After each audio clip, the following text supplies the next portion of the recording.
Two major incidents rocked the United States as we rang in the new year: a deadly truck attack in New Orleans and a shocking Cybertruck explosion outside of Trump's Las Vegas hotel. Both incidents have the nation on edge, sparking questions about political motives and systemic vulnerabilities, especially at the moment where we have a lot of anti-American people running around the country, from illegal aliens and gangs to radicalized domestic terrorists. We are, of course, following that breaking news out of New Orleans. At least 15 people are dead, more than 30 injured after an Army veteran slams a rental truck into New Year's Eve revelers in what the FBI is calling a terrorist attack, and they do not think he acted alone. We have new video just in of a Tesla Cybertruck that police say was intentionally detonated outside of the Trump International Hotel in Las Vegas. This is, as of this morning, being investigated as a possible act of terrorism. On New Year's Day, 42-year-old Shamsuddin Jabbar, a resident of Texas, drove a rented Ford pickup truck, F-150, into a crowd celebrating on Bourbon Street, a high-traffic tourist area where you had a bunch of people on New Year's Eve and thousands of football fans in town for the Sugar Bowl. That's an annual college football bowl game held on New Year's Day in New Orleans. The idea originated in 1927, but wasn't officially kicked off until 1935, when the first Sugar Bowl game was played on the campus of Tulane University at Tulane Stadium.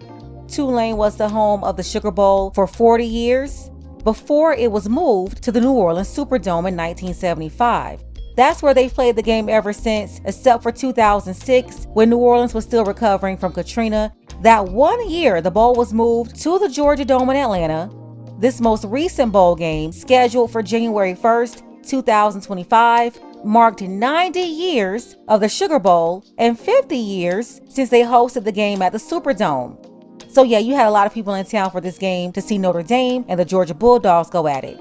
But all that would change when just hours before the team would wake up and prepare for the game, a man intentionally driving a truck through a crowd at Bourbon Street and Canal will put the anticipated game on hold, along with the whole city, as agencies came together from the local level, state, and federal to investigate this horrible attack. 15 people lost their lives and dozens were injured, with 2 explosive devices found nearby. As for the main suspect, Shamsuddin, there was also a video showing him driving, telling his family that he pledged his allegiance to ISIS. They didn't go into the subject's history, Shamsuddin Jabbar, but the representative with the FBI says that he is an Army veteran and believed to have been honorably discharged. Just some information there, but they are asking for the public's help at this point. They do not believe that he acted alone. They're asking people who might have been in the French Quarter on Bourbon Street or near Bourbon Street last night, if they saw anything suspicious, to definitely report it to local law enforcement. They do have a digital tip line available for folks who submit that information. That's 1-800-CALL-FBI. But again, the priority for the local law enforcement officers who were speaking say that they are wanting to bring, they want justice to be served, and they want to make sure that folks here in the city of New Orleans, in town for the holiday and for the game, to feel like they are safe. But as of right now, the FBI is in charge of this investigation that is still active and ongoing. In the French Quarter, streets are blocked off. It is still an active crime scene down there.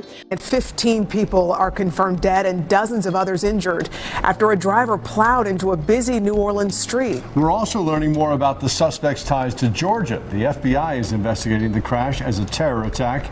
After learning the suspect had an ISIS flag on that vehicle, authorities also say he may not have acted alone. We have team coverage for you tonight. Fox 5's Joy Dukes joins us live from Georgia State, where we've learned the suspect attended school. But we start tonight with Fox's Rebecca Castor, who joins us live from New Orleans. Rebecca, a massive crime scene there and a very complicated investigation. Yes, Russ, it's just getting started down here in New Orleans. It's still a very active scene here in the French Quarter. The crime scene tape still up behind me. A large police presence with multiple agencies just starting this investigation. The FBI says it does not believe the driver acted alone, and they're focused on a range of suspects. We are committed, no doubt, to uncovering all details surrounding this tragedy. New Orleans officials pledging justice for the victims of Wednesday's fatal truck ramming on Bourbon Street. A U.S. Army veteran with an ISIS flag on his vehicle swerved around makeshift barriers just hours into the new year. A truck hits the corner and comes barreling through people, throwing people like a movie scene, like real life, throwing people into the air. Police say the driver, shot and killed in a gunfight with police, was 42-year-old Shamsuddin Jabbar, a U.S. citizen. Investigators finding weapons and potential IEDs inside the suspect's vehicle, with other potential IEDs located in the French Quarter. We're going to stand with you as you mourn and as you heal. In Houston, a SWAT team searched the suspect's home. The FBI saying the incident is being investigated as an act of terrorism. And as we know, this is not just an act of terrorism. This is evil. Authorities are still investigating whether the suspect was a member of ISIS and are searching for others who may have been involved. This is a very fluid process. And remember something, too. We're doing two things. We're hunting some bad people down, and we're securing the city, too. We're getting ready for a Sugar Bowl tomorrow. And that Sugar Bowl, of course, postponed until tomorrow to allow more time for added security.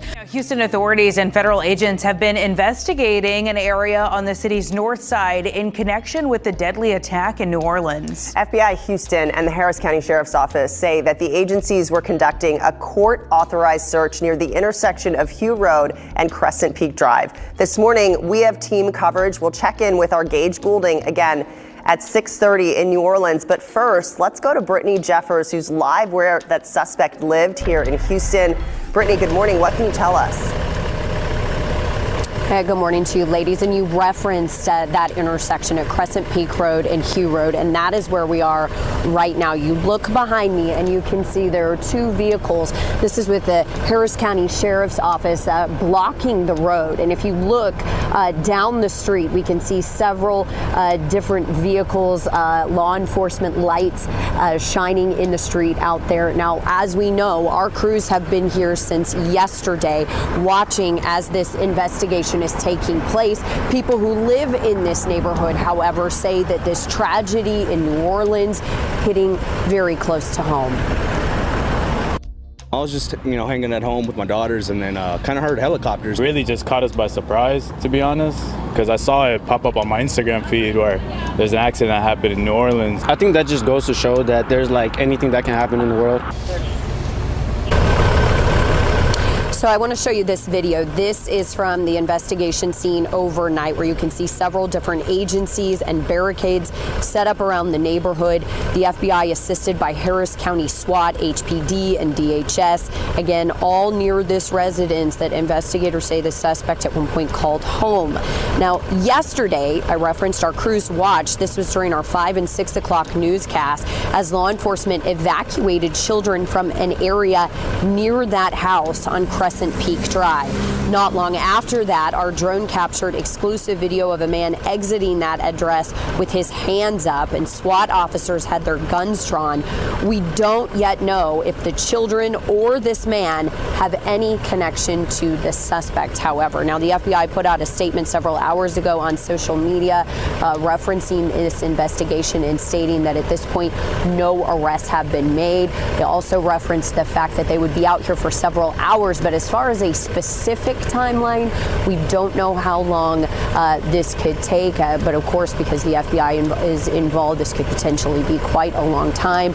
As far as the scene gets concerned, again, this morning, if you are driving in the area, this intersection here near Hugh Road and Crescent Peak Drive, again, is blocked off this morning as this investigation continues to evolve. For now, reporting live, I'm Brittany Jeffers, KPRC 2 News.